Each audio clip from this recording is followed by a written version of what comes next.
that were built before our own energy consciousness had been elevated. So that's an enormous challenge for us.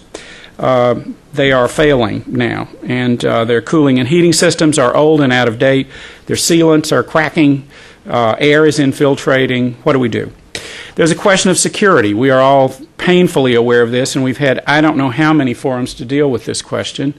And what do? We were talking down here earlier about buildings that happen to be in urban areas. I've been on GSA panels where we've discussed that question. Do you move to the suburbs? How safe can a building be that's in a major urban place downtown? How do you maintain access and transparency at the same time that you've got to provide security for the inhabitants? Do you cut and run? This is happening at the same time that demographics are pushing us, impelling us toward cities. By the year 2050, there will be between 420 and 450 million Americans. Think about that. If there are 300 million now, roughly, that's half again as large in a relatively short period of time. And where are they going to go, be housed, much less have their justice administered or their immigration forms processed and so forth? Ultimately, many of these projects will reside in urban places, and we are being impelled toward cities. Government agencies are investigating not only how to get those projects designed, but also how to get them made. This is not a small task. Think about those numbers, another 150 million Americans. I mean, as a kid, the number of Americans was crystal clear. It was 250 million people. It's the number lodged in my head. It's more than that now, but think about that. If it's 450 million, all these buildings that have to get built for them. So government agencies like the GSA are looking at new methods of delivery, new technologies. They're looking at building information modeling.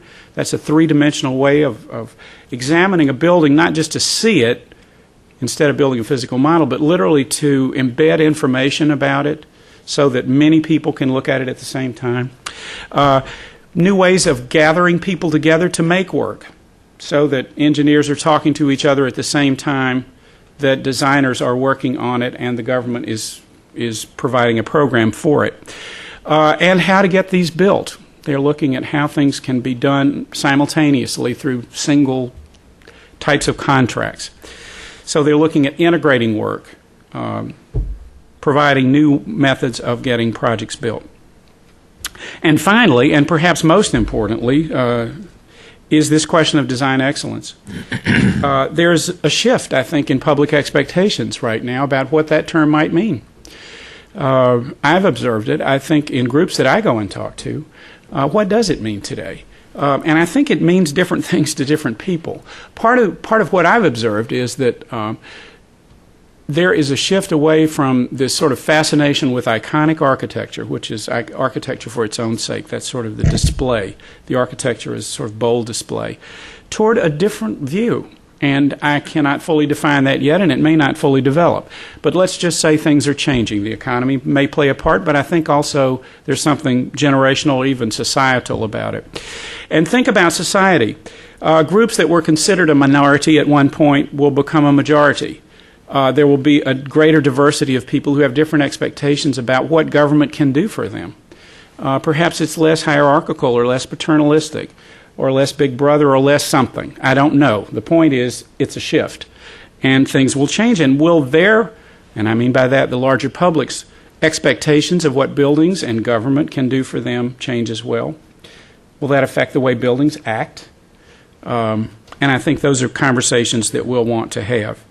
So for the next few minutes, we're going to examine these challenging trends in light of this odd and unusual moment in our economy, as well as the future ideas with a wonderful group of people who are seated to my left, to your right.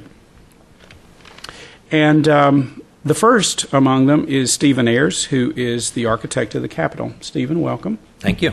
Anything on your mind in particular this afternoon? Well, I have three thoughts that I thought I'd just throw out to get some of our conversation started. One is just I think for me to validate how important I believe the connection between our society and their government needs to be.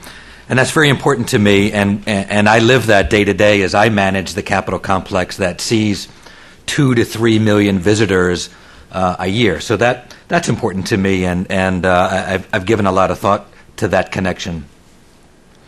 And secondly, as I again manage this Capitol complex day to day, this dichotomy between ever-increasing security requirements and the ever-increasing need for public access to buildings, I live that day to day in the Capitol complex as well. And not only is this dome of the Capitol building our symbol of representative democracy, it's also a target, quite frankly, for those that want to do harm to us. So I've got lots of thoughts on that if anyone's interested in that. And thankfully, and finally, more, I think, troubling to me is just a last thought on the economy, and that's that we have seen in my office a very significant decrease in architectural engineering fees proposed on projects that we put out on the street. And while much of my staff thinks that's a really wonderful thing and we're going to be able to do more work, I believe that in the end, those lower fees are going to mean less time spent in concept and less time spent in schematic design, and ultimately lead to poorer design work and poorer buildings, and ultimately cost us more in the end. So I think we need to take a better look at that on the long haul and not just the short term. Thank you, Bob. Excellent. Okay, feeding right into the discussion that we started off with. Next is Roger Lewis, who is a professor emeritus and also a critic for the Washington Post. Roger. Thank you. Just a couple of observations of the many that we are probably going to set before you today. One is that, and I think you touched on it, Bob, is that there's I think part of what we're facing in the 21st century, and you touched on it as well, is what I would consider the need to help change or help in the process of evolution public attitudes about the importance of the aesthetic quality, the design excellence, if you will, in the environment. I mean, I've spent a lot of my last couple of decades working on this, not by talking to architects, but by talking to people who are not architects, in an effort to help change public attitudes about design, about the importance of design. And your comment, Stephen, about the fees, it's there's a built-in paradox. I spent a lot of my practice, I was a practitioner as well as a professor, used to do a lot of housing, and much of it affordable housing. And, of course, the reality is that the tighter the budget, the more time and effort and creativity is required to actually design good work. It's a paradox that I think is still with us. I think that it's the same. Those of you who read the Post know I've been writing for 25 years in the Post. The holes are getting smaller. The paper is shrinking. I get to write 800 words instead of 1,500 words. It takes me twice as long to write 800 words as it does 1,600 words for the same amount of money, when in fact they should be paying me more. So I think this is a real. I think this is a real challenge. We'll talk about others. Excellent. Well, at least you're getting paid. That's good. Yes. Thank you. Les Shepard is the chief architect of the U.S. General Services Administration. Bob. Just a couple of thoughts. As you were talking about iconic architecture, I think maybe the definition of what iconic architecture is shifting. That people are growing to expect, something that's smarter, more intelligent. As we plan for a building and develop a building, a smaller building might be better. A building that's more efficient, has a better utilization rate. If you look at the BTUs per square foot a building is going to perform at, the best thing you can do is make the building smaller. Make it smaller, and actually then the most sustainable thing you can do is a reuse of an existing building. Mm-hmm. So the reuse of an existing building, I think of that number that the advisory council uses, that 50,000 square foot building has the amount of energy embedded in it as it takes to drive an average car 20,000 miles a year for 720 years. The smartest thing we can do is reuse the existing inventory. We have a lot of inventory in part of the recovery, a big chunk of the inventory, is reinvesting in that inventory, and it makes sense. Excellent. Christine McEntee is the Executive Vice President, Chief Executive Officer of the American Institute of Architects. Chris? Good afternoon, everyone. Just so you understand my perspective, I'm the lone non-architect on the panel, although I've been a client 3 times of, actually 4 times of architectural services, both personally and professionally, so I bring that kind of dimension, and I hope I can provide that flavor on this panel, but I'm also going to be providing the perspective of over 83,000 individuals in the profession of architecture who are meeting these challenges today. But just a couple thoughts. First is, I think that to reinforce, Bob, what you said, as the largest real estate holder and owner in the world, what the federal government does, others will follow. And so the example that can be set by the federal government is extremely important. And to us, it's extremely important to show that design really matters. It's easy to think about all these security, preservation, sustainability, neighborhood issues as conflicting, and yet we really believe strongly that design is a way to have all these needs in the program be addressed and effectively solved, and still show a really wonderful design. May not be as iconic. A couple other things I think is that I think that it's important when you talked about do you leave the city or not, I think that it's important for the federal government to recognize that if there's an existing building that they can't use, that building is in a community and a place, and there might be other uses for it that could be appropriate, and engage the community in that. And so not necessarily just abandon the building, but think about being a citizen to that particular context in which the building is. And then finally, one fear that I have personally as a citizen is that this is a time where there's a large infusion of energy, a large infusion of cash, still maybe not enough, to meet all the needs for what GSA has to accomplish. I think, though, we need to be careful and conscious of making shovel-worthy decisions, not shovel-ready decisions, so that we actually end up with being that exemplary model that others can follow. Excellent. Thank you. Shovel-worthy. I like that. Robert Peck is the Commissioner of the Public Building Service of the U.S. General Services Administration. Bob? Well, Bob, I guess I'll start by saying how amazing it is that in this conversation there is an assumption that there's a need or there's a possibility of a mid-course correction or something on GSA design excellence, because the fundamental assumption is that GSA has been doing outstanding buildings that really grab attention in a positive way. Because had we had this panel, and it shows you that things can change, and thinking about what we're going to do coming forward is important, because things can change almost overnight. Because had we had this panel 16 years ago, we would have been doing what people have been doing in the profession. And I have to say I'm an architecture groupie, but not an architect. But people have been doing for 20, 30 years, which is bemoaning the fact that GSA gave, it would be kind to say, the back of its hand to good design, and was building, and had almost institutionalized a preference for mediocre designs. And we could talk about that.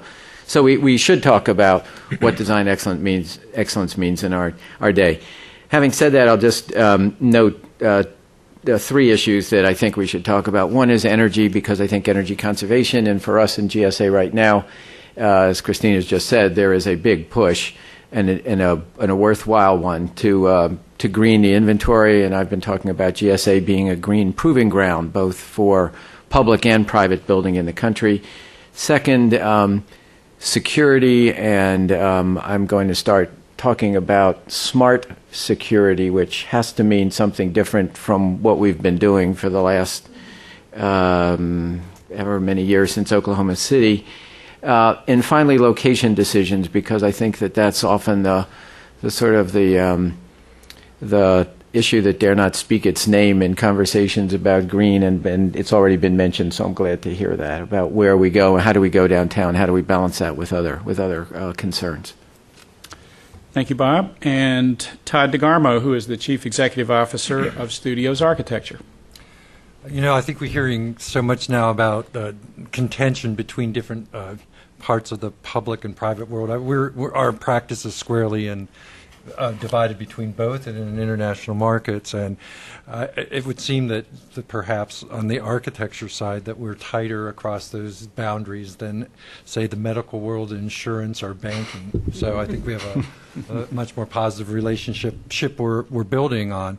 You know, and obviously there's huge amounts of discussion about lowering costs, and we see that in all the areas of our practice. But I think particularly where we're seeing it is in these emerging markets where you know, in India, where they have huge needs for growth, but they have a $1 trillion economy versus our $13 or $14 trillion economy. So, you know, I think that we're clearly, the future is less expensive, clever, and sustainable. And I think that's going to be the mantra of our profession, versus, no matter what we're doing, public, private, international work. Well, the stage is set, and the lines are drawn in the sand, so to speak, and the challenges seem fairly clear, although I'm sure others will emerge. We had a good bit of talk because we have a number of people here representing General Services Administration. Why don't we talk about this question of design excellence and what it means for the 21st century?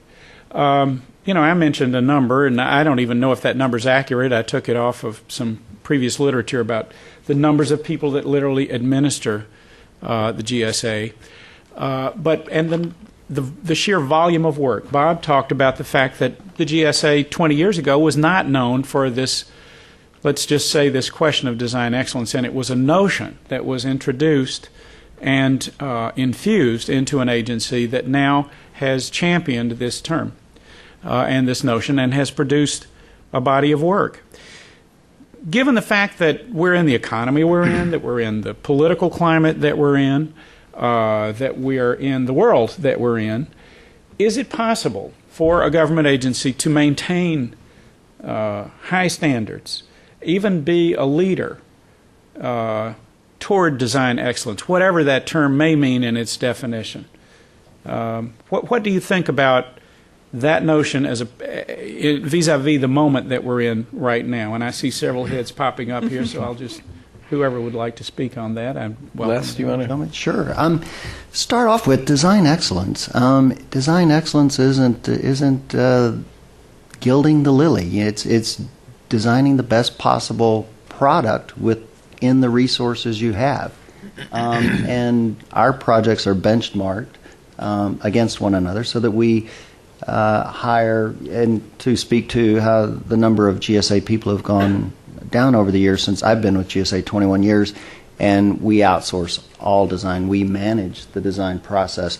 Through that, we're able to go to the design community and get the best and the brightest designers, engineers, design teams to collaborate on the project and give us the best possible product within the resources we have.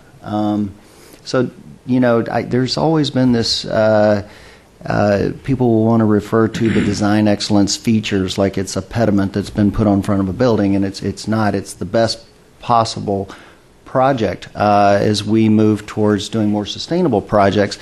To do photovoltaics, there are some things that are an upcharge that we have to increase and have a bigger allowance per square foot to do some more innovative things. But I think that the design profession has responded both through peers and the people we select to do our project to give us great architecture. And I think that's Okay, so just for argument's sake, say I'm Jane Q. Public out here saying, yeah, but in the year 2010, cheaper's better. What do you argue? What's your argument? I'll just start. Cheaper isn't better if it means something that falls apart and has to be redone. That's just an energy conservation issue. Thank you. And we kind of tried that in GSA. We're about to rehab the Edith Green Wendell Wyatt building in Portland, Oregon, a 1967-68 curtain wall building, which hasn't worked for a long time for all the reasons that those of us who've dealt with curtain wall buildings know. It looked cheap, but it wasn't cheap, as it turns out. It was cheap in all the ways that you don't want to be cheap. And so I think people, I'd like to say people are into value and rather than into cheap. And there's a reason that they're going to Target, and to be honest, there's a reason they're going to Walmart. Walmart stocks good stuff, and they squeeze their suppliers mercilessly to get pretty good stuff at cheap prices, but they don't, but they don't give you stuff that's crap, or people wouldn't go buy it. So I don't think it's about cheap, and I think that's something that's going to hold up. I think a couple other points, just sort of at random. One is I'm beginning to think that we should stop using the term design excellence, because in my return to GSA, I've discovered that people are making a distinction between design excellence projects and other projects. And so I've started to say, we don't have design crappy projects. We only do design. So they're all going to be good, however you define that. But I mean, but that tries to slip your point. I'll say one thing, because we're in the Woodrow Wilson Center, and Senator Moynihan, my mentor, had a lot to do with it and had everything to do with it being in this building.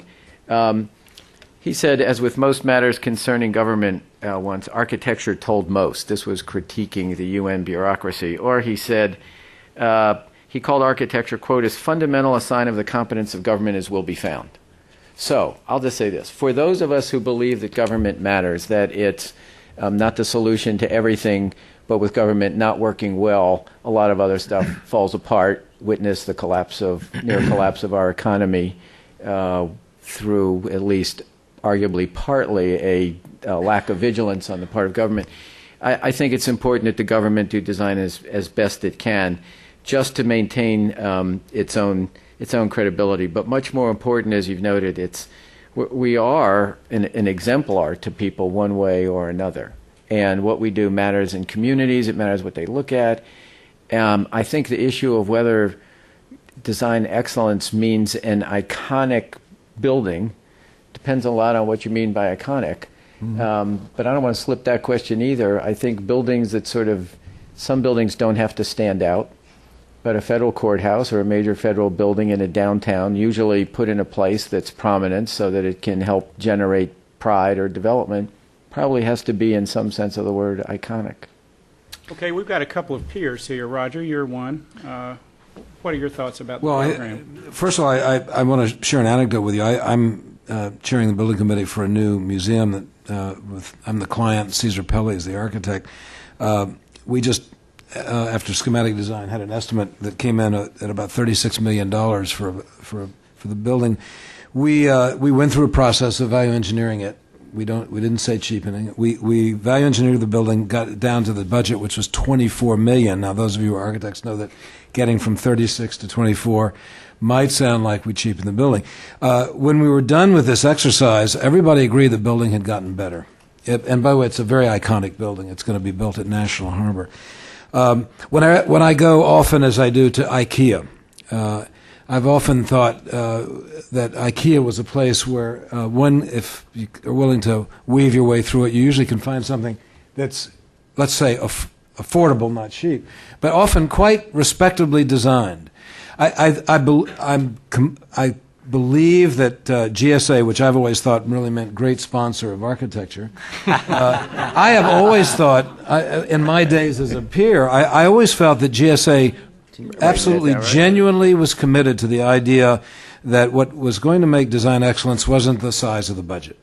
And I've been involved in several projects where the budget wasn't particularly generous. I continue to believe, I've always believed this throughout my entire career as an architect, that achieving design excellence was not directly proportional, using a math term, to the size of the budget. And I think to the extent that you're willing to that we as a profession are willing to commit to that, and that we do get at least somewhat fairly compensated for the time it takes, because that value engineering process we went through with Pelli's office, they had to put more time into it. I think if we're willing to do that, we're going to continue achieving design excellence, even if it's just remodeling a lobby. Can I just say, to second what Steve Ayers said, though, we're also seeing bids coming in so far below what we've anticipated that it's, and I've had the same reaction, which is on the one hand you start jumping for joy.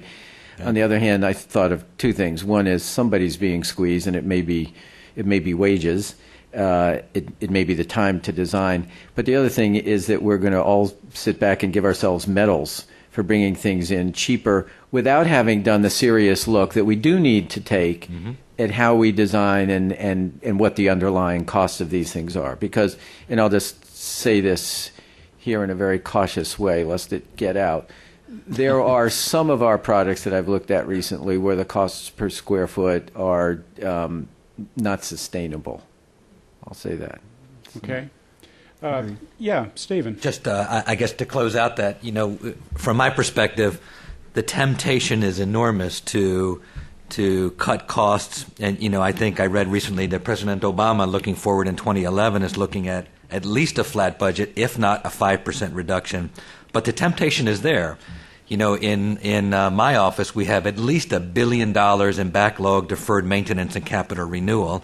And I suspect, Les and Bob, that you probably have $2 billion in deferred maintenance and backlog. Maybe more like 7 or 8. 7 or 8 billion. So that's our estimate. In backlog, deferred maintenance and capital renewal projects. And DOD is probably double or triple that. So the bandwidth on the available dollars is getting narrower and narrower. And I just think it's the temptation is there, and it's simply going to take very strong leadership to keep that temptation at bay. Okay, critical term, leadership. We talked about an agency exerting leadership. We've heard some names floated as being exemplary leaders. What about the role of leadership, either from an individual or an institution, in being able to carry forward these very strong ideas? Moynihan's name was mentioned. That's an iconic name. Bob, you referred to him as your mentor. Are there names like Moynihan who are out there today as individuals? Are there institutions, not just GSA, I listed others, are there other institutions who can help promulgate the ideas of the value of design for government work? Talk among yourselves. Well, I'll just say this. Senator Moynihan, who really was one of the very few politicians anyone can name other than Thomas Jefferson, who actually cared about architecture. Churchill, had that one great quote, but didn't do a whole lot beyond that. Jackie Kennedy may have done some things, but otherwise, there's not a whole lot of leadership on that level. Having said that, Senator Moynihan talked about the government needing to do good design starting in 1961 when he got a podium to do it. And through most of the period he talked about it, GSA wasn't doing it. And wasn't talking about it much. For some reason, the State Department was for a good period of that time, and then God knows what happened, but they stopped. So I think that there are different kinds of leadership. It's important to have that because somebody needs to fly high cover, which he did. But, the leadership, obviously the other name that should be in the room, other than Les and Tom Grooms and Marilyn Farley and people like that at GSA, is Ed Feiner, who provided a different kind of leadership. And the leadership he provided was, the borrowing from within, which is really important. And way back in the 70s, I worked in a program at the Arts Endowment called the Federal Design Improvement Program. And we tried for 3 years running, I think, to have assemblies full of political appointees who we would try to encourage to do good design. And Presidents Nixon and Ford and eventually President Carter wrote these really nice letters about good design, and it didn't happen. And we discovered that what you really needed to do, the leadership you needed, was at the management level. People needed to buy into it who were actually setting the budgets and setting the scopes of work on projects and deciding what was good and what wasn't. So I'm always a little leery of our looking for the next, knight in shining armor to come in and make this all happen. It turns out this is trench warfare. Okay. Chris, what about the 86,000 members of the AIA? Sounds like trench warfare. What can they do?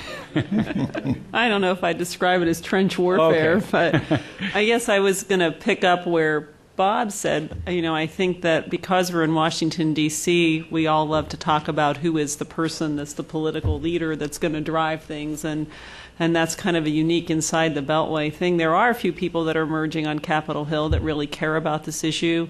Carnahan does, Blumenauer does, Perlmutter does, and there are others that are not as visible, mostly right now because they're all stuck in the healthcare debate, but there are that do. I think we've heard leadership from this current administration and the kinds of people they're bringing in to head up the agencies like HUD and education and others. It's not all GSA buildings, but some are, and they're very concerned about the intersection between what design can do to make things better for the people that are in the building, whether it's student performance in educational facilities or raising up in a community through HUD. So I think we're seeing a resurgence of that. But I don't think we should forget the people outside the Beltway, whether it's some mayors who have taken incredible leadership on this issue and that are very concerned about it, whether it's an enlightened judge in a particular community that's very excited about what the potential is and how GSA has given them the courthouse that they're looking for, whether it's a school superintendent working in a very large and complex school system that is seeing the benefit of what design can do in terms of student outcomes.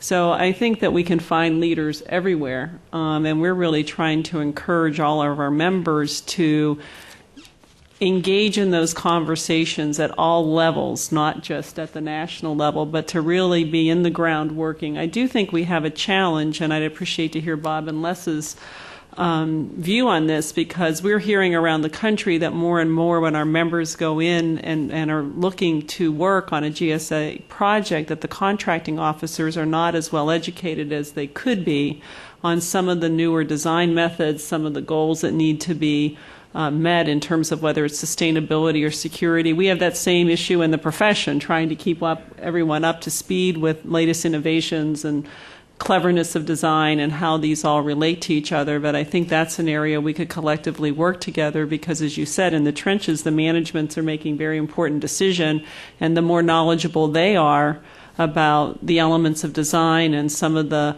goals that everyone's trying to achieve, I think the better off we all will be.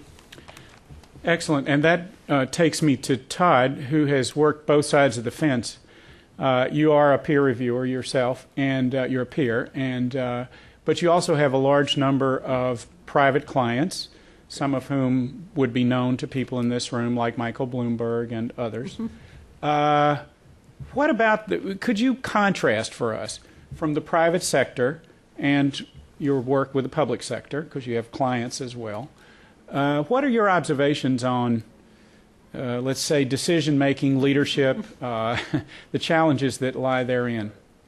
I would have to tell you that because we really started in the private sector, that it was a surprise to us that it wasn't more different in the public sector. You know, people who want really great projects, usually, and a lot of my work is in the workplace arena. Top of the list is they want a really great place for their people. So I think that when you're working with the government, that's almost the first thing you hear. And when you work with a great client like the mayor in New York, that is absolutely the top of their agenda. So that is very much shared across the board, and so that drives a lot of the decisions throughout. On one side you have something that's driven by profit, and one side you have something driven by mission. So you get these pockets of passion anywhere, and we can transfer information back and forth. The government is certainly, one of the great things about having practice in Washington, you get to be at the cutting edge of many things. I think clearly they led the charge on sustainability early on efficiency in the workplace. And interestingly, one of the things that our private sector clients are most interested in is how you efficiently integrate diversity into a project. And you'd be surprised the number of times we go to a place like Microsoft, and that's what they want to talk to us about. So there certainly are lessons back and forth. The decision-making processes are different in each place, but I would have to say that working with Microsoft and working with Apple is probably more different than working in the private sector and the public sector. So I think you have to look for those nuances everywhere. Okay. I guess that surprises me. I expected a different answer. I thought you were going to say one is open and shut and one is, more like wrestling with the woolly bear, but the truth will out. But it does raise a question of complexity, and that is the complexity of a program, a complexity of of who sets the rules and what a project sets out to do, and also about decision making. And I'm thinking here about risk. A client, like a federal agency, that takes on a goal of setting high standards and achieving, let's say, this question of good design, whatever that may consist of, will engage designers, will engage other professionals, including engineers and others, for systems that could be viewed as a risk. And how willing is government to accept risk if it is to be a leader? How risk averse is government? Converse. Who would like to tackle that one? Can I go for? I've got two thoughts. Well, I'm sorry to jump in, but because we've been talking about risk a lot, and I'll tell you how. The government, as a rule, is risk averse. I'll give you one, but one counter to that is that I think we've discovered that as we've been building these buildings that are achieving architectural acclaim, whatever risk I think we thought there was in actually doing excellent work as opposed to the mediocre work we were doing before, has turned out not to be there at all. And to the contrary, I mean, what's happened is that we actually exist in a very small arena, although the buildings exist in a big, large context. And our small arena is 535 members on Capitol Hill who have seemingly decided, as they did for the first 160 or so years of the Republic, that having a nice building in their district is a good thing. And so we haven't gotten much, interestingly, haven't gotten many people saying, gosh, that building in my district or my state looks too good. Mm-hmm. Would you do a worse one? That's not a risk. All right, here's the risk. And it's allowed us, by the way, to get more money for our program if you look at the numbers. Here's the risk right now. We are we are under all kinds of legal obligations by law and by executive order to green our inventory. And so we're experimenting with various things in the inventory, and I'm talking about being a green proving ground. We're talking about beta testing the next layer of technology, or the next steps in technology and practices. And there is a risk, because we're going to try some things that don't work. And the same people, I think, who on the one hand say the government is slow to adapt, slow to change, always behind the times, if we actually get out ahead of the times a little bit and try the next generation of solar cells that don't produce as much energy as we thought they would, I think we're going to take a hit. And yet we're going to try to do it because I think it's something we owe to ourselves and to the building industry. And that's going to be tough. And I'll just tell you, the reason it's on my mind is I had an interview this afternoon with a Wall Street Journal reporter and talking about our green program. And she said that some of the things we were talking about, I'm not quite sure what she was talking about. I'm not sure if she was talking about Brise Soleil on our buildings or smart metering or what. She told somebody else that she thought some of it was quirky. And so I know where that's headed. You'll see an article soon in the Wall Street Journal saying we're idiots, and she won't ask anybody if what we're doing is out on the cutting edge or not. But that's a risk. And if you don't like those risks, if you don't like that, you just don't belong in the government.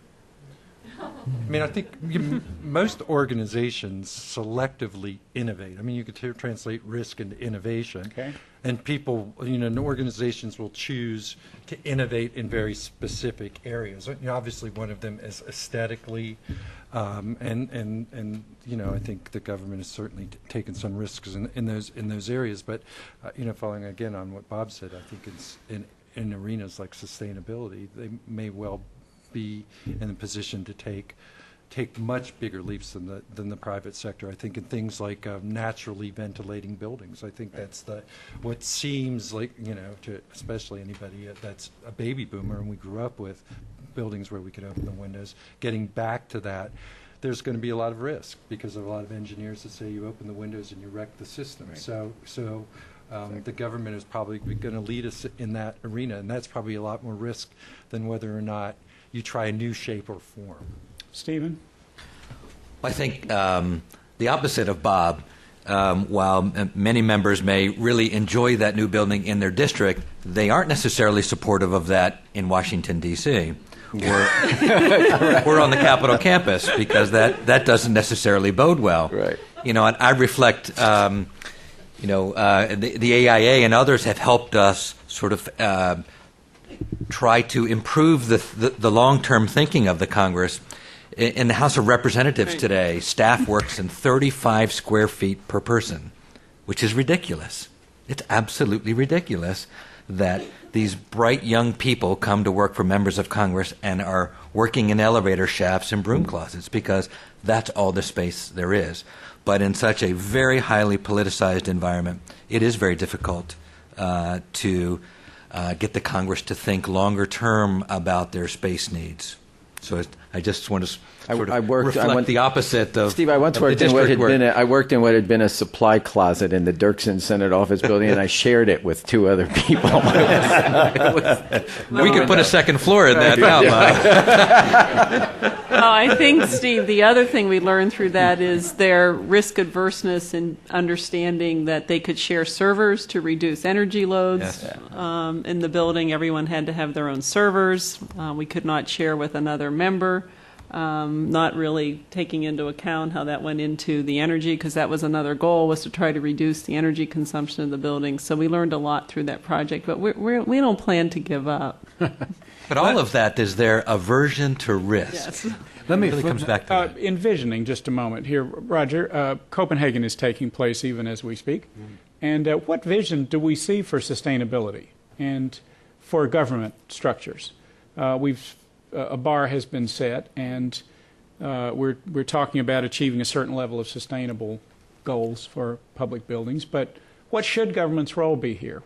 How sustainable? How green? Are there discernible levels where this is obviously an area for appreciable leadership, where it has a societal function?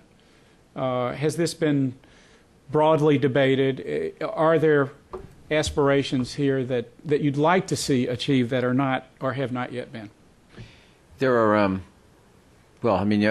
we've been told we've got to be as green as we can be. We have agencies in the federal government under new executive order have to set a deadline to make themselves, turn themselves into a zero carbon footprint. So we're going to have to get kind of innovative. But the things that, we Americans, we have this, I'm glad Todd brought up opening windows. We tend to think if we have a problem, and God bless us, we're going to find a technological solution to it, sometimes without thinking about the underlying assumptions. So instead of opening the windows, we just have smarter and smarter computer-generated, regimes to run the systems. But here's the next level. You no longer have to build a Department of Motor Vehicles room where people go to get their registration renewed, at least.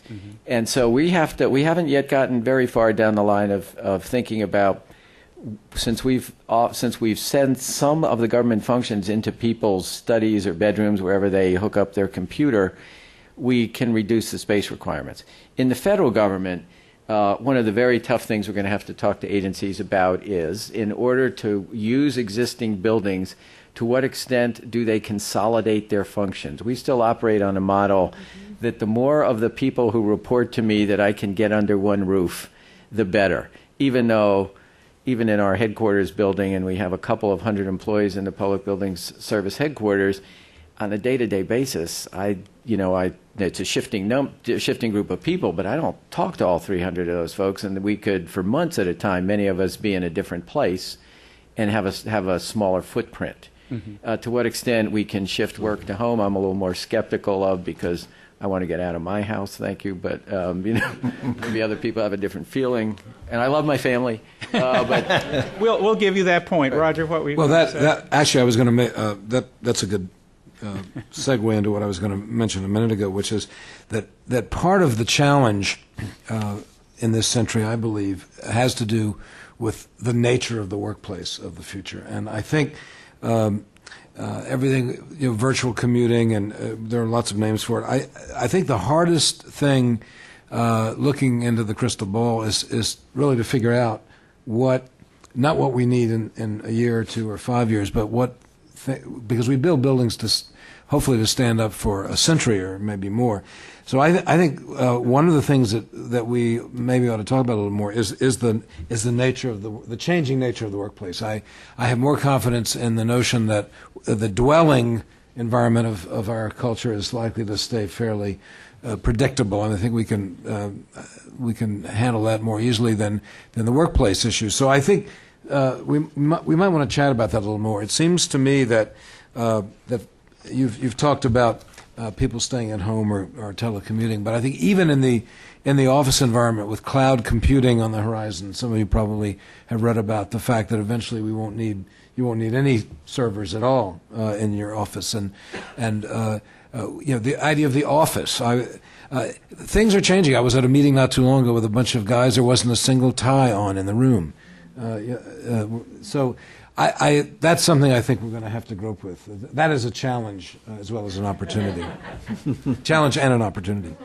Hey, Bob. Yeah. I just wanted to make one point, though, from a client perspective. I think that, if you think about the Department of Motor Vehicles and other services that citizens have to use, it is true that much of that can be done in your own home.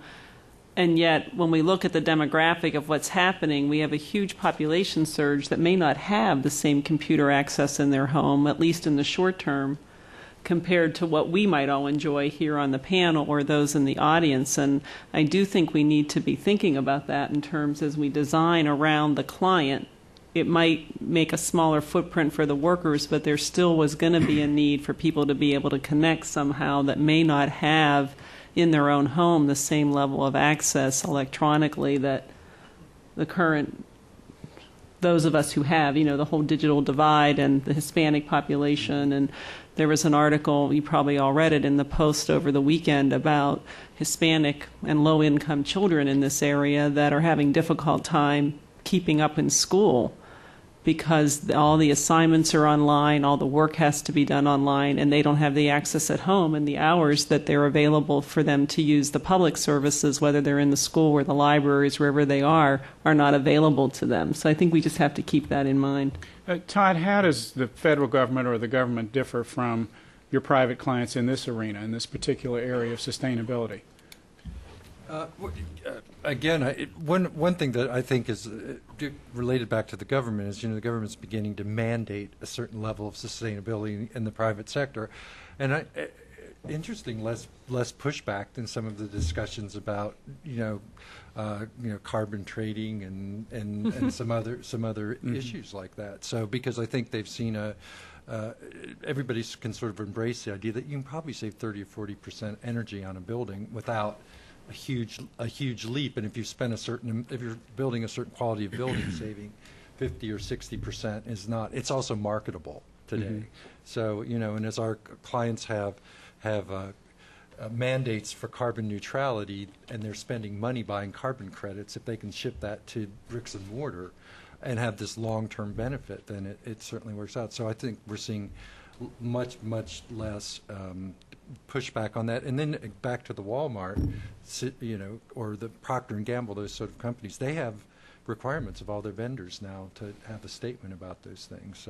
So I think we're seeing it embraced pretty broadly across the spectrum. It was stated in the course of this conversation that one of the most sustainable things that we could do is to renovate the existing stock of buildings. And in fact, roughly half of the projects that architects touch have something to do with a pre-existing structure. That's already a fact. I mean, it might be just a re-roofing, but nevertheless, we're touching things that already are in place. We have this enormous stock of buildings. Some of them are really crummy. Some of them are immense. Some of them are in need of tremendous work. And yet, perhaps they don't gain, or do they, gain the level of public sympathy, attention, or do they have the same level of need that the new courthouse that you described, that's going to be the symbol of a larger question in a new community, might have? What is the fate of these buildings to be? I know this is an issue for you, Les, so what are you looking at right now? And Sure. Actually, it's a good subject for us. I think it was in 1999, 2000, we had a symposium on modernist architecture. That whole stock of buildings that we have, we call them buildings of the Great Society. and had a symposium at Yale, and had a blue ribbon panel that produced a book. Actually, I brought copies of it with the back. It's a modernism book, where we look at putting three tiers and putting buildings into 3 tiers. Tier 1 are those buildings that are not historic, but have qualities, historic elements that they're going to be. We know they're going to be historic. Tier 2 would be those buildings that are eligible. They would be eligible when they're 50 years old. And then that Tier 3, that they're not preserve worthy, but they're still, there's still the embedded structure, the location of those buildings. They're always, not always, but for the most part, they're in terrific locations where you have access to public transportation, et cetera, and they make sense to renovate. Okay, so you've done your homework. What's going to happen to them? One of the 3, and a big chunk of those are funded in the recovery program. Okay. We're in the process of redesigning. Bob talked about Edith Green, Wendell Wyatt. We have, those buildings that you hate in every city across the country. The ones that you drive in, you go, that's the 1977 building. They're in process of being renovated, or long-range plans to renovate those buildings. But can I say the little secret about GSA is that we house about 1 million federal employees, about 1.1. Half of them are in leased buildings. So they're not in government buildings at all. Some of them look like government, seem to the public to be public buildings. Some of them we just lease a small percentage of the space. So we actually have a stake in greening those buildings too, and our leases now have clauses in them that are requiring the developers to do something to green the building. And there are financial issues with that, where we're not the major tenant, and we're saying, yeah, you got to spend a lot of money to make your building green, and they say, well, thank you, but my other tenants aren't quite as prepared to pay for it as you might be. We have an issue. Can I say one other thing that we have? I was just in the HUD building, and in the HUD building, the interior build-out assumed that there were executives who had private offices along a window, and then each of them had 1 or 2 secretaries. And you can see the design. You can see that design, that form of organization stamped out, and it doesn't work at all because there are hardly any, secretaries like that. There are all kinds of assistants who are sitting clearly at desks. So the whole building, the inside of the building, doesn't work. So the social framework's changed, the way we right. work has changed. And I think what's really hard to predict, as you or somebody said, is try to go out 20 years and figure out what the social dynamic's going to look like in a bureaucratic organization, whether it's private or public. That's hard to do, and we're all responding, I think, by saying the more flexible we can make the space, the better. But it's just possible that 20 years from now, people working there will say, "Those guys didn't get it at all. Here was this thing coming down the track, and they didn't see it coming." I don't quite know what this is. We're hearing that younger folks who've been brought up on electronics may not even mind having 35 square feet a person, because apparently, but the word is anywhere they can stick a laptop down on a flat surface, they're prepared to work. And while I believe that people, being social animals in a work setting, need to come together to see each other and sense each other, to decide who they can trust and all that kind of thing, that may happen in very different ways. It may be, I don't know, maybe they'll, tweet each other, and they'll just all sort of come together on a street corner, and have a meeting to decide the budget for next year. But I don't know. This actually, I'll give you another anecdote. I just last year ran a competition for a new law center for the University of Baltimore. One of the things that was given to the competitors was a program that included 150,000 volume law library at a time when the people on the faculty were actually having a discussion about whether they really wanted to stay with books or switch increasingly or totally to digital. This had immense consequences for the building. Millions and millions of dollars would be saved if they don't build a 150,000 volume traditional library, 200-pound live load for the stacks and so forth. So you get rid of that, you go digital, and you've reduced the budget of the building from whatever it was, 80 million to 60 million. So some of these changes that we're talking about can have immense consequences for both the cost of architecture and the quality of architecture. We're working now with organizations that have a whole generation of workers who have never own their whole space. Hoteling is 15 years old. They've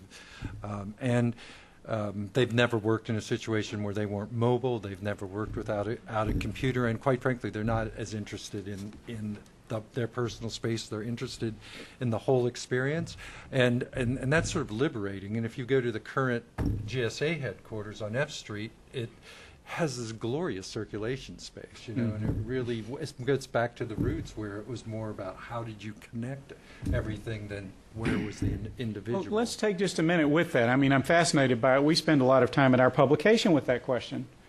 We have a tagline, good design is good business.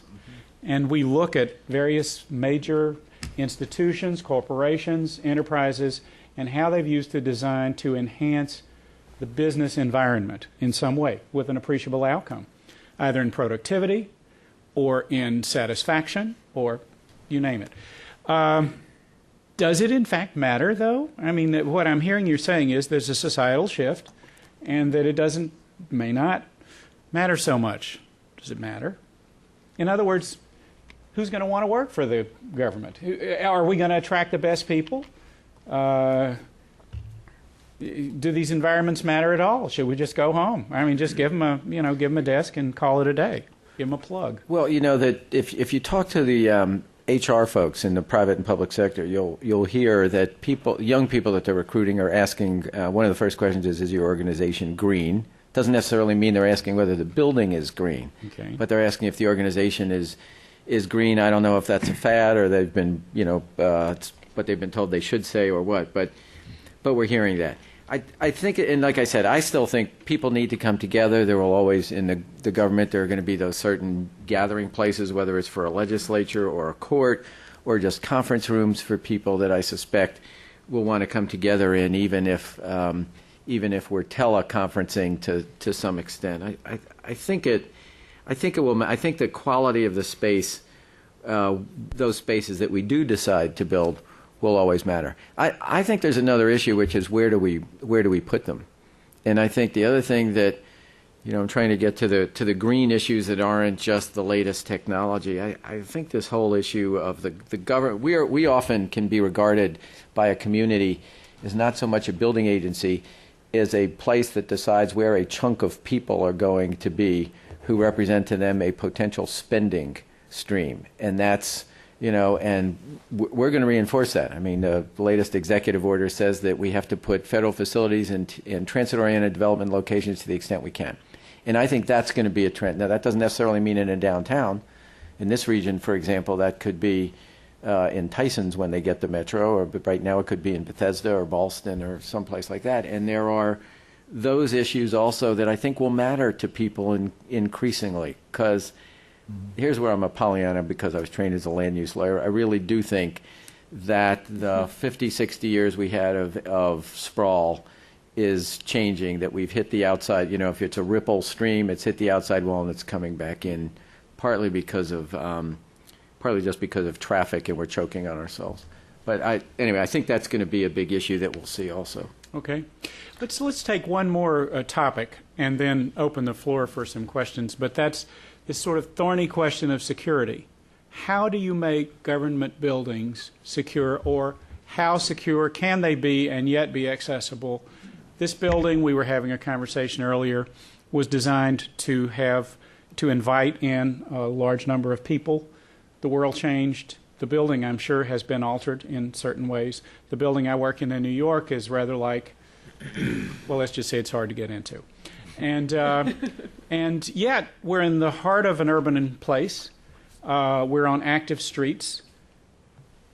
Bollards are not a complete answer, although in other GSA forums I've been in, we can't find very many other solutions other than giving up and moving somewhere out like Tysons, where you can be in some sort of compound, and the answer invariably is no, we don't want that. What can we do? How far can we go? How far should we go? Yes, well, Roger. This is one of my favorite topics because I think an awful lot of security measures are what I would put in the category of placebos. I think the term I heard earlier, smart security, I think is a very good idea.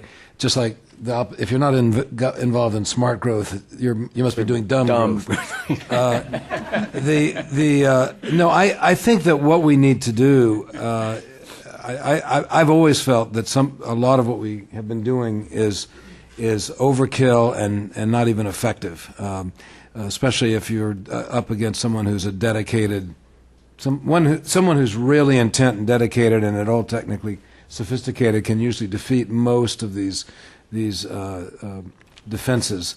I think it's very challenging to find or it would be very challenging to really find an appropriate balance that does make people feel comfortable, and I think that's part of what this security is all about.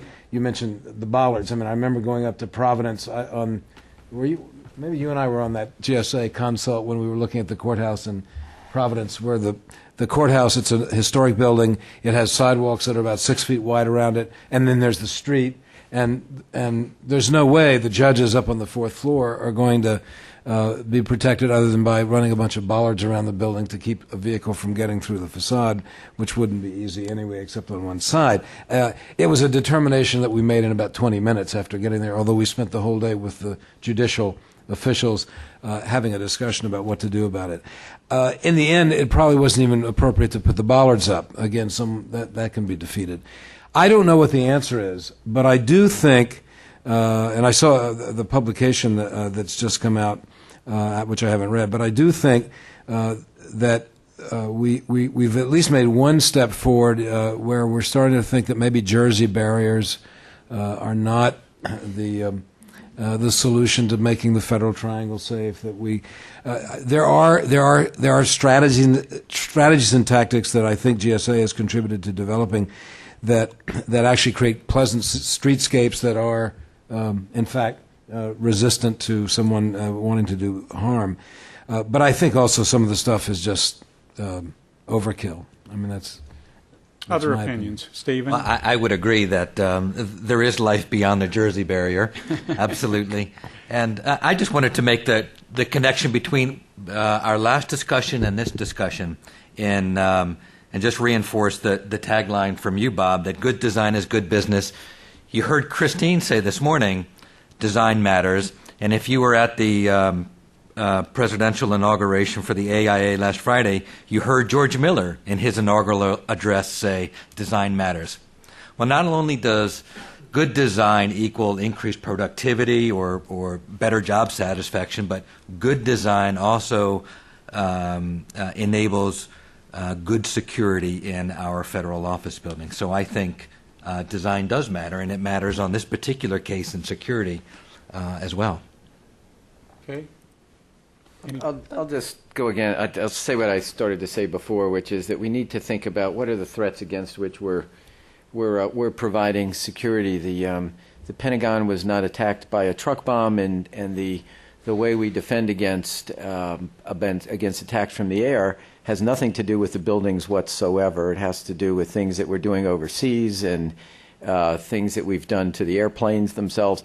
So that's the kind of out-of-the-box thinking that architects are so well known for saying, okay, you think your issue is here, but really there's a way to deal with it here. And I think we need a lot more clever thought in that. But the clever thought really, as always with a design problem, has to start with what is the program? What is the threat you're designed to go against? If it is a dedicated suicide bomber, we've hardly dealt with that threat other than determining where it is that they'll detonate by saying they're clearly going to detonate right when they get to the first line of defense, which, by the way, right now mostly is in the lobby, which in the morning and in the evening is a very dangerous place to be. And we haven't thought very smartly about how we ought to disperse. If we really think that's a serious threat, we would disperse the crowds coming in, and you would never, ever have a security line develop, because that's the most tempting target to a certain kind of threat. So I just put that in there not to scare anybody, but just to let you know how much we have defended against one kind of threat while creating another kind of inviting target. So that's what I mean. The security is not smart. And there are lots of other ways to attack. Anyway, there are things. So I'm trying to get even beyond saying, we all know that we can put in a tree instead of a bollard, or a bench that's fortified so it doesn't look like a bollard. But the issue goes way beyond that. And the other thing that's sort of really intriguing to me is, as I go to other cities around the country, it is amazing how, while in Washington, the security is just proliferated from, there is, I think it's Arthur Cotton Moore who coined the term security envy. That every agency, you're nobody unless you're threatened. So I've had agencies, how big is your threat? I've had agencies you wouldn't believe tell me how important they are, and how some terrorist is really thinking about getting at the data that they are providing on how much wheat we're producing this year. So, that in itself is something that we have to confront. Anyway, you don't want, like I said, you don't want to get me started on I this. think but you it's got. I interesting. think you got started. Yeah, Bob, I just Christine. wanted to comment that I think we are trying to find the right solutions, and we left a report that we actually worked on with GSA right after 9/11, and we've done a recent one with follow-up to that with some others that we could make available to you. But I think we know what it isn't. And I think we do know that cookie-cutter embassies around the world don't necessarily produce security. Things that aren't culturally sensitive don't necessarily increase the security of our citizens that are living across the world in different parts, or that aren't culturally sensitive in our communities in the United States.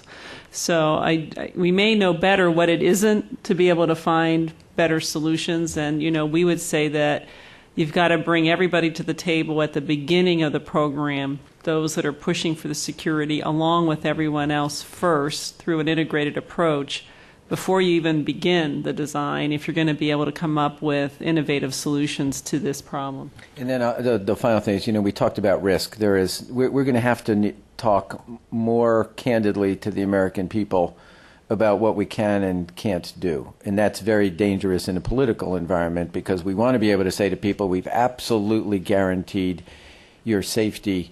But in effect, we have to find a language in which we can say to people, just as we can't guarantee that after you get through on your way out, when you pass the bollards, you may step out into the street and get run down by a texting driver. There are certain things that we just can't protect in the buildings either. But anyway, there are lots of innovative things. National Capital Planning Commission has done some really good work on thinking about our area as a whole rather than a building by building approach, which really could help too. So, we've batted the ball back and forth a few times, and I'm sure you've listened and you have your own concerns as well. Who would like to ask a question of the panel? There's a hand at the back. Please just stand and state it fairly loudly. Before my colleagues and I came to this discussion, we were half-jestingly envisioning where the federal government might want to disperse in the country. And so we were thinking, what about Nevada and Detroit and all these other cities where currently has been devastated with the economic downturn? And we've seen that during this hard economic times, a lot of people are moving to this region because this is where the jobs are. But maybe if in order to stabilize the whole country, there may be opportunities for the federal government to help by putting the jobs out there. Is that something that you've thought about? Well, the government has. We can loop right back to security. The only time in the last 50 years that I can remember that the government's talked about a wholesale move from Washington to elsewhere is one in the 50s, when we were thinking that we needed to prevent the government from being decapitated by an attack on Washington, so maybe things should move elsewhere. And then again after September 11th, it was floated by Secretary Rumsfeld, among others. But here are the facts. In our case, about 30% of the GSA building inventory is in the Washington area, which means 70% of it is already dispersed around the country. And then, but perhaps I'll suggest that I would ordinarily say to you, and the rest of it is distributed around the country pretty much in proportion to population. But maybe that's an old model of thinking. that that our regional centers tend to be San Francisco, Los Angeles, Chicago, Boston, New York, the places where people live. It's more likely that we'll move people out of Detroit because the need for government services of all sorts is out there. There are exceptions. There are, for reasons I won't go into, there are probably an inordinate number of federal facilities in the state of West Virginia.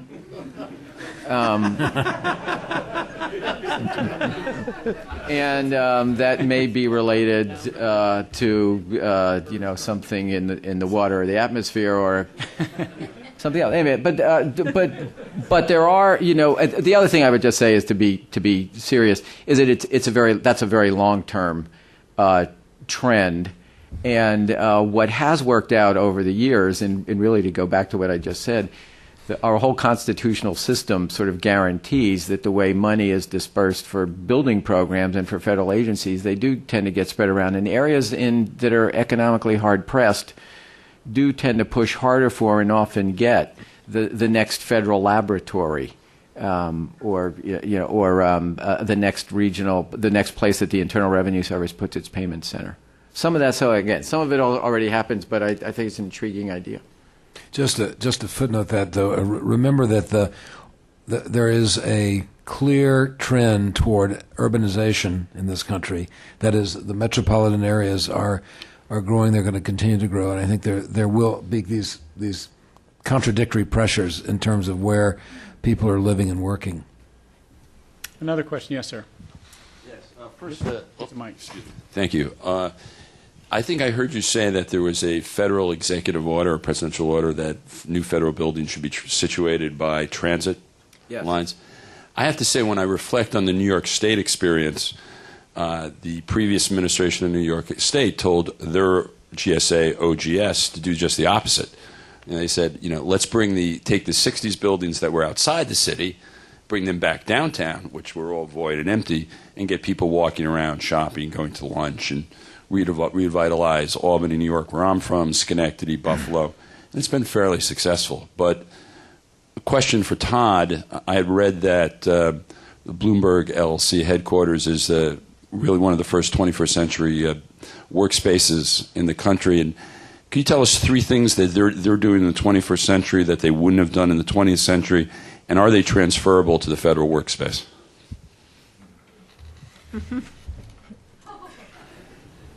I have to be careful about how I talk about that client. I think that the next trend in design excellence is that upfront integration. So that's what really makes a great project, where you get the opportunity to look at security, sustainability, audio-visual, the human experience, all up front as part of it. And I think that the federal government, in the first step of design excellence, it was fairly conventional. I mean, huge step forward, but it was sort of what the building looks like on the outside, to a certain extent the system. So I think integrating all of that. I think another is this idea that there are clear zones for different activities.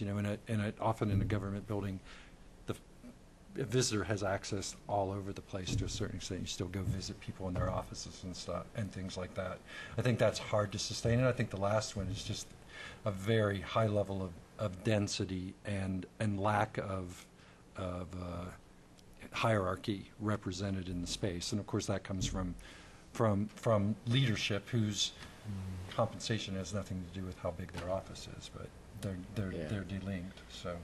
Yeah, I'm sort of intrigued by that. I came out of Jones Lang LaSalle to come back to GSA, and JLL has a national corporate standard which allows other than the very top executives at the corporate headquarters in Chicago, everywhere else there's a standard office module for people who reach a certain level, which is pretty small, and smaller, as I'm thinking about it, than we provide to much lower ranking people in GSA, and but they pay better. So I don't know if there's an inverse correlation between the pay, but in the government, I think there's been a trade-off that to some extent your station, you don't get paid a whole lot, so your station is reflected in the amount of square footage you get.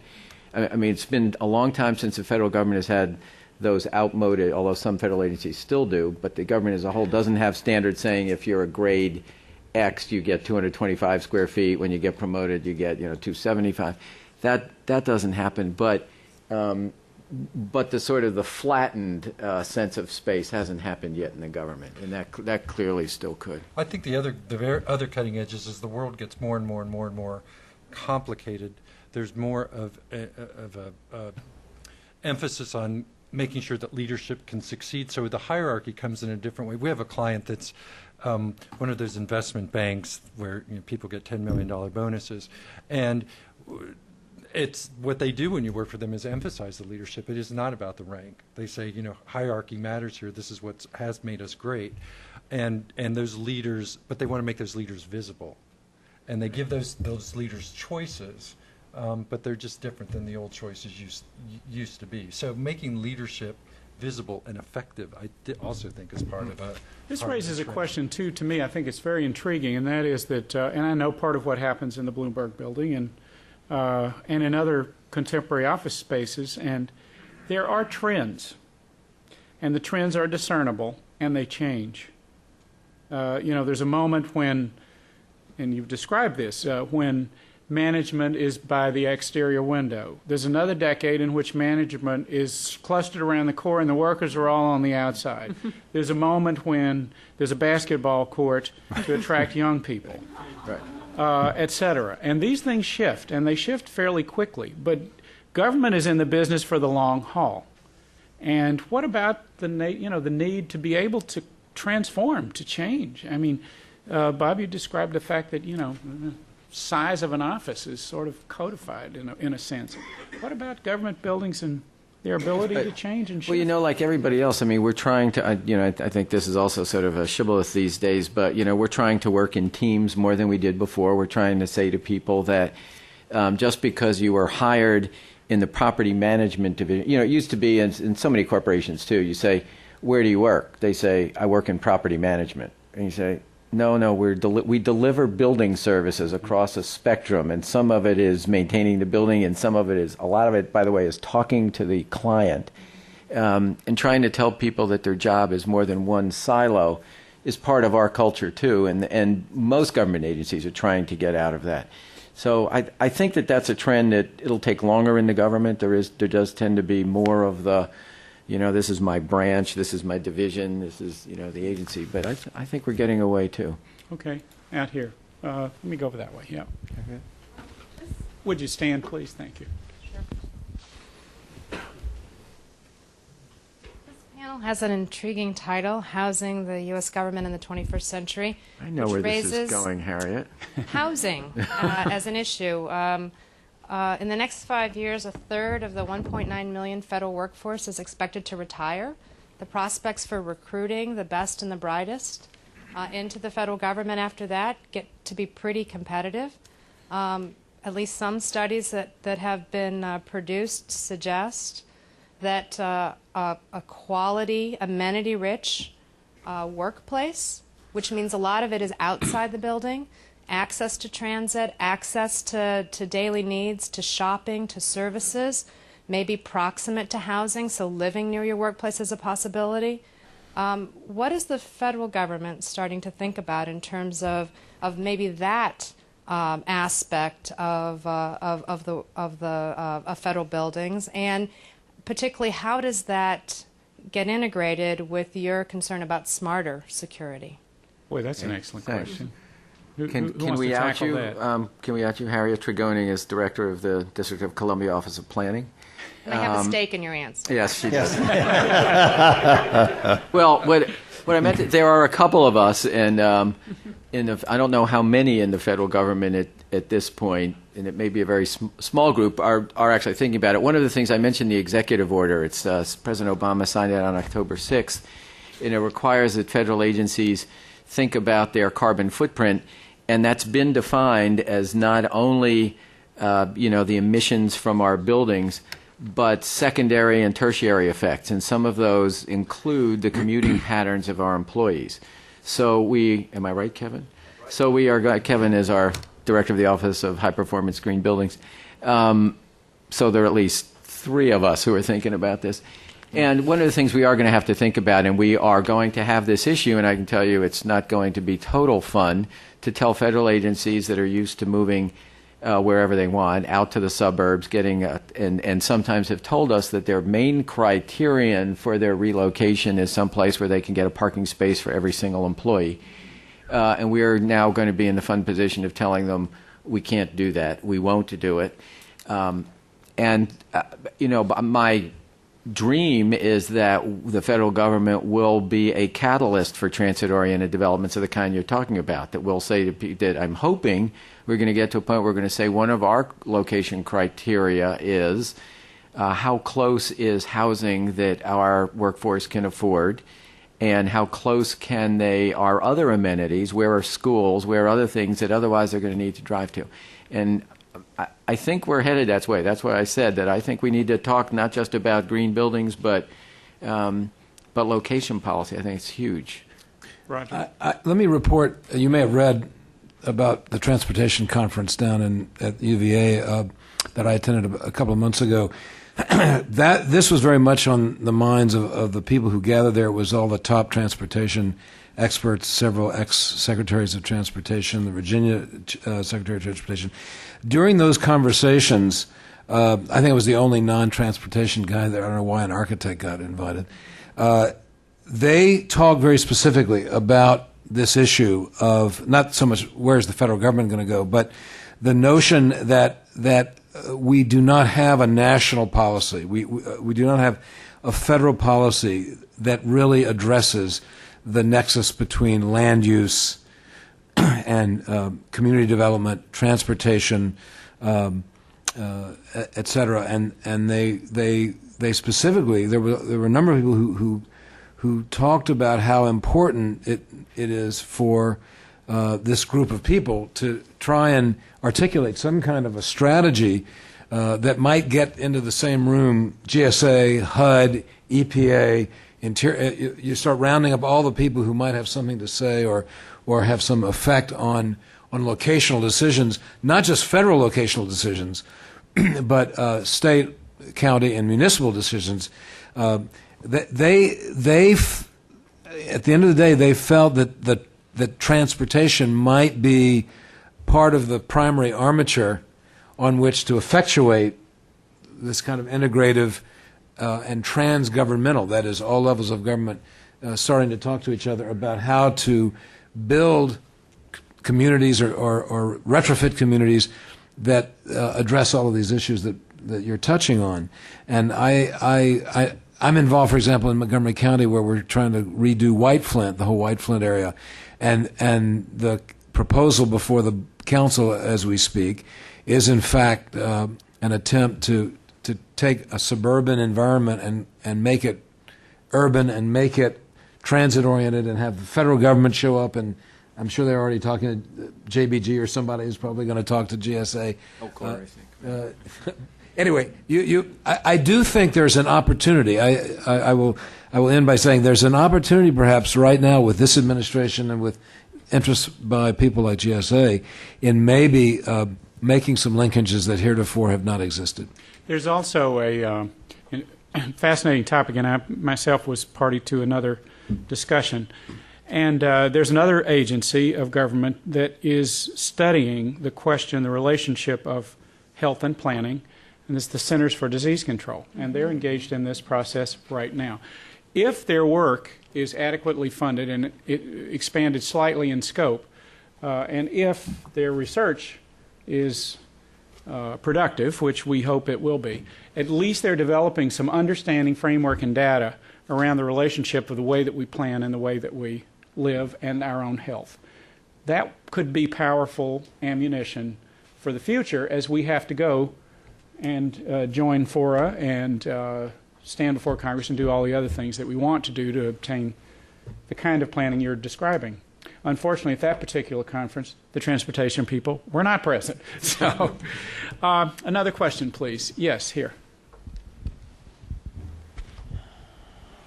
If you accept the argument, and I certainly do, that if you plan smart, you'll garner future savings, is there a possibility that GSA and the federal government is talking about commingling initial capital expenditures with operating expenditures so that you can harvest future savings to pay for smarter decisions today?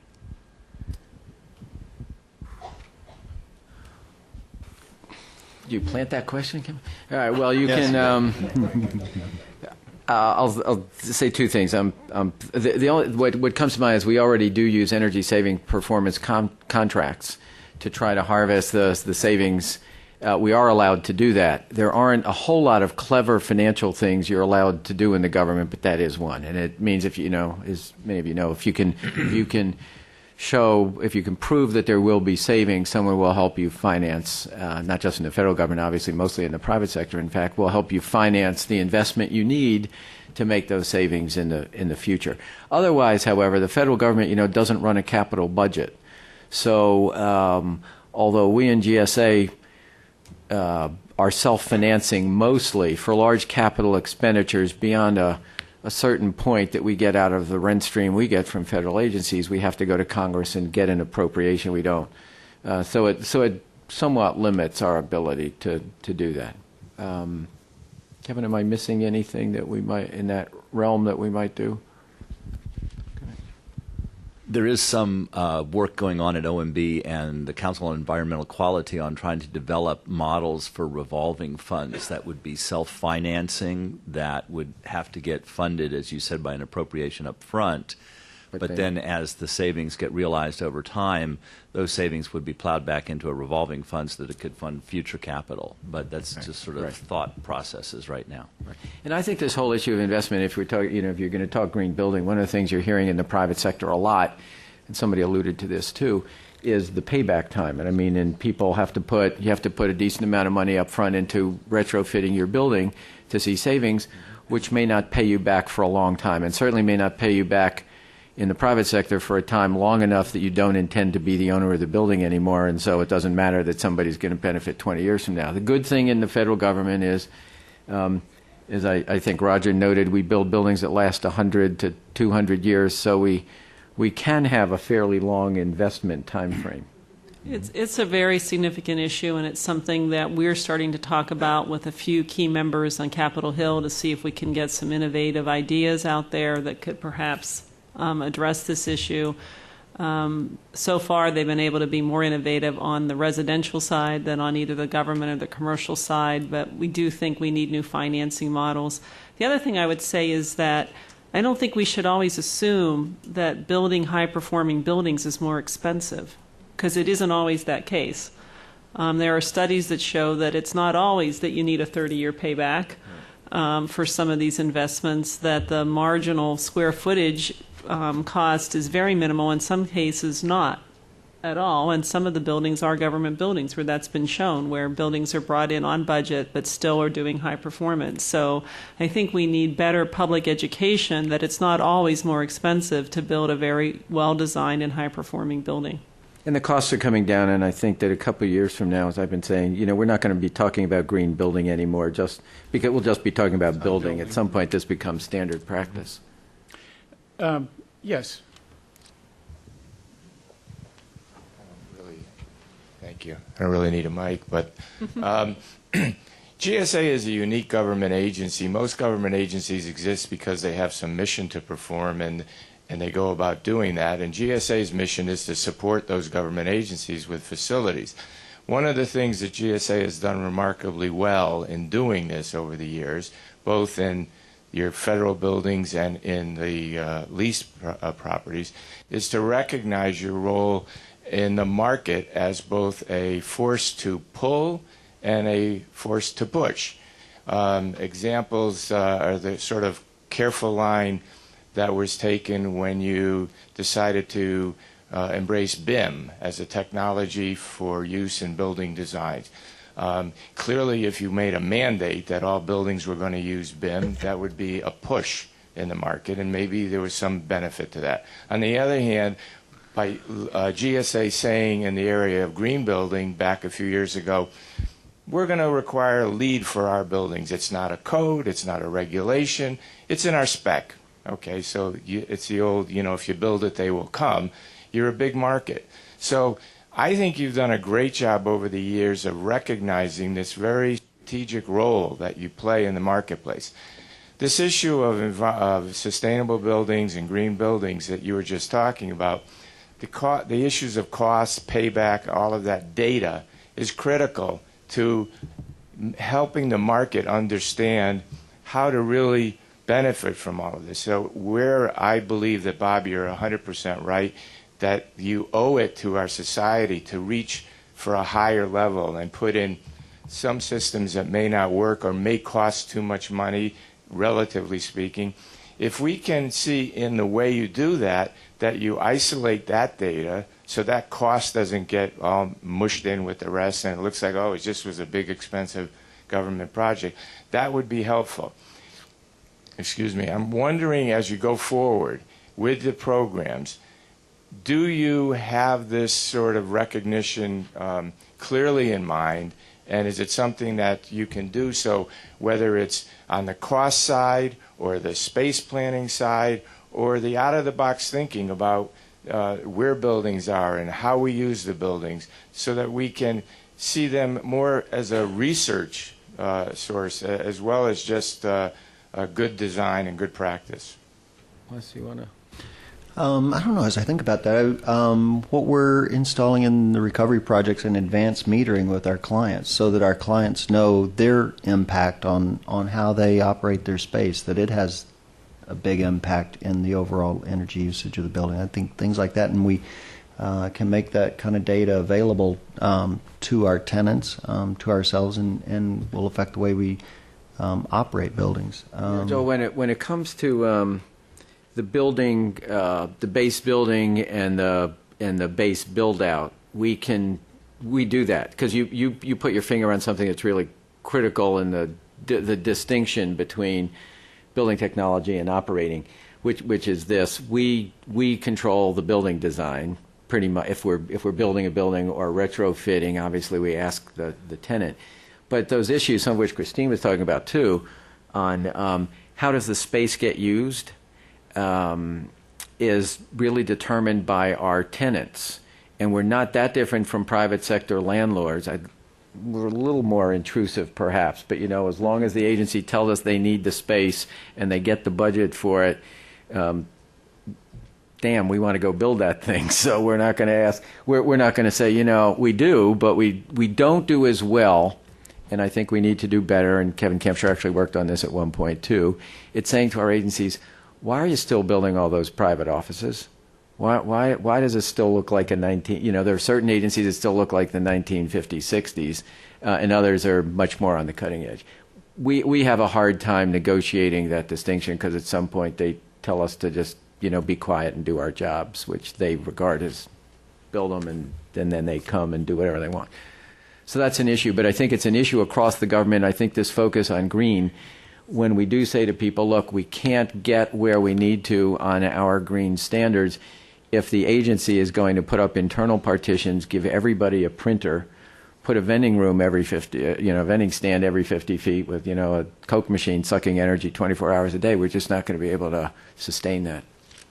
Let me ask a question of the panel, and following this afternoon's discussion, we've had billions of dollars dumped into the design and construction economy by the government. There are many of those dollars yet to come, but they're in the process. They're in the pipeline. What lessons will we carry from this period of economic constraint and subsequent stimulus funding? So much is being built so fast. Christine mentioned the word shovel-worthy. Mm-hmm.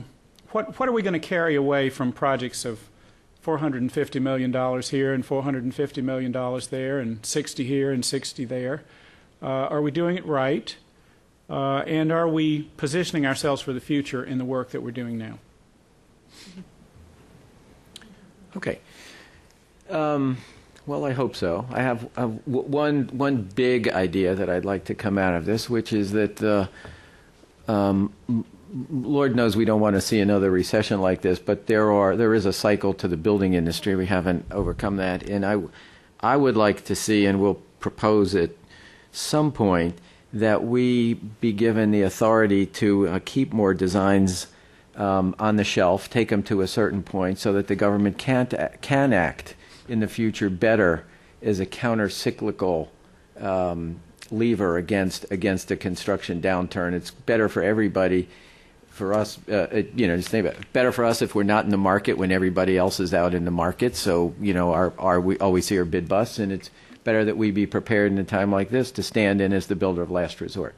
I think that's one big thing. Second is, on the money that we're spending, we did take a little bit of time, and we've been under the gun to put this money out fast, to create jobs fast, but we did take a little bit of extra time on the big projects where we were taking designs off the shelf to see what the technology had produced in the years since since design concepts were completed, or in some cases even almost construction drawings. And so we think that we are going to be able to be, as I say, a proving ground for at least the best technology on those projects, and hopefully we have a measurement regime in place to see if we get what we're looking for. One other thing I'll just note that I'm excited about is $800 million of that money is in limited scope projects, generally of smaller amounts like $2 million, $1 million, in 200 federal buildings across the country. And in those, we're trying, smaller interventions, and we're measuring those too, and we'll see what kind of results we get. And I think that may be of the most use to the industry, to see if I pop $2-3 million into my building, what works. Do these smart meters that they all talk about? Am I really going to get a payback? That'll be useful to see, I think. Okay. Anybody else have a wisdom? I just had an observation because in my job, I go from project to project looking at teams who are designing projects, and we've had them compress schedules. Projects that we would have taken 6 months to design, or phases that we're doing in 6 weeks. So we're doing them very quickly and showing up to do peer reviews on projects. And it's not just the model maker that's been there overnight. It's the whole team. The principals there has been there all night. They've worked on the projects. They've gotten them done.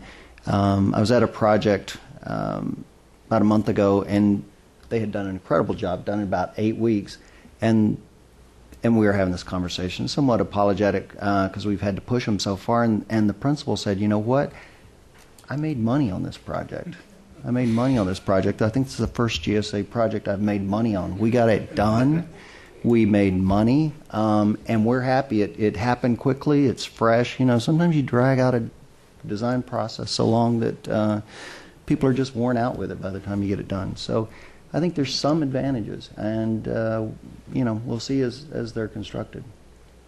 Making money is probably a good point to draw these conclusions to a halt. We've heard from a distinguished group about a variety of things about building, including the challenges of sustainability, retrofit, the urban moment, the need for planning. Fascinating to think about what happens outside the building as well as what happens within it.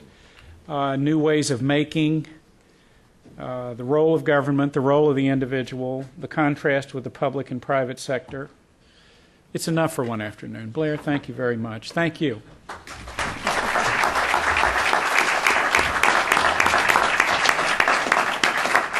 Well, it may be enough for one afternoon, but I think it's a conversation that needs to continue, and I would like to thank Bob and all of his colleagues for this really stimulating discussion.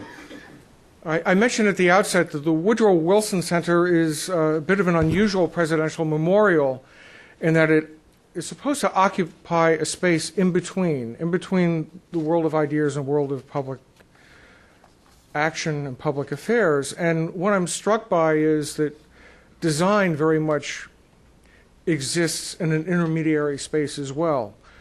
You can think about good design as the kind of flight of fancy, but it also ensures that a number of baseline objectives that keep that baseline, that base of everyday activity thumping away so you can have that flight of fancy in the solo taking place over it, that good design advances those objectives. We heard about that in terms of sustainability, in terms of environmental concerns, economic impact, security. There is in no way in no way is good design separated and distinct from actually achieving these objectives on an everyday level. In that sense, good design is very much like the space that we're supposed to encounter. And there's a second connection I want to make with this intermediary space. It's not just about design, it's about the future of society. We heard musings about what is the workplace going to look like? What is the social framework of the workplace 20 years from now, 30 years from now? How are people going to live? What decisions are people going to want to make? What are their preferences? Will their preference be to be working in an open office environment that is tied to a non-automobile related outer exterior? If that's the case, then good design represents one thing. If people still want that place where everybody has their own parking spot, then good design is something else. And the answer to those questions aren't going to be found simply by looking at design. It's going to require some of the engagement of the social sciences we normally deal with, sociologists, psychologists, economists, and I think that what is also very clear to me today is that once again there's a need to extend the discussion into intermediary areas which transcend the normal divisions that we're used to dealing with. And that it would be really exciting in the future to get some sociologists who are taking a look at how 18-year-olds are thinking about their future work environment into discussions like this. So I'd like to say that this has been a thrill for the Wilson Center. I think it's a good start. I'd like to thank our former Deputy Board Chair, David Metzner, for approaching us with the idea, Lauren Hertzer and Allison Garland for making it possible.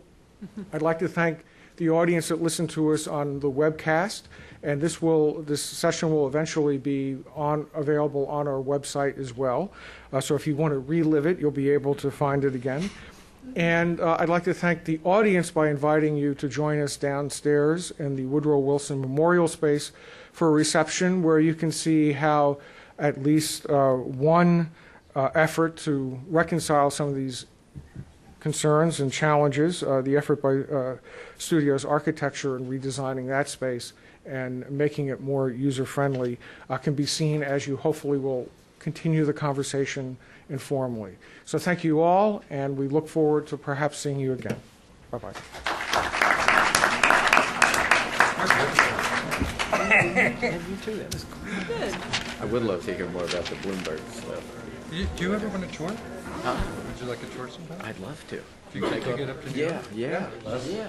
Hey, Aaron, how are you? It's one of those kind of things that you have to see in person, and I think it'd be great to meet some people. You know, that would be really good. When I was at GSA before, we took a bunch of Nice job, Bob. Good. It was a fun conversation. research stuff they're doing, which really opened a lot of people's eyes. Well, So you know, it would be. in fact,